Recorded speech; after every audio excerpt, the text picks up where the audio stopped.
国际消息，咱要先来关心的是美国加州洛杉矶郡这火烧山是未收煞，即马已经有上万栋厝拢烧害去，死亡人数已经增加到10个人。虽然讲即马风较无遐透，也毋过阁出现新的火场，官方是开始咧调查，敢是有人来放火。也若总统拜登是承诺要另外提供联邦资金来协助救灾。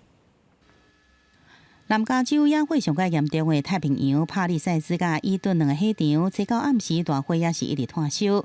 最新的统计显示，这两个所在各有5000外座建筑物被烧了。卫星相片拢会看到，东西这两个所在高烟是一直升起来。 虽然迄天圣塔安娜警方的威力小可减少，协助控制好莱坞周边的落日大火，不过又出现新的火场。几点钟内底对50英亩扩大到将近1000英亩。英国广播公司 BBC 报道，洛杉矶警察局已经抓到一名涉嫌放火查甫人。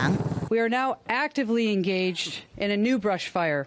We're calling it the Kenneth Fire in the West Hills area of Los Angeles on the border of Ventura County. 这摆野火规模是洛杉矶史上上较严重，区县内底18万人被下令撤离家园，死亡人数也增加到2位数。太平洋帕里塞斯高级社区河堤拢已经烧了。伊顿大火烧去的阿尔塔迪纳社区，民众无度相信厝内底拢烧了啊，目屎干掉咧，伫咧找可能残存落来物件。But nothing prepares you for this amount of destruction.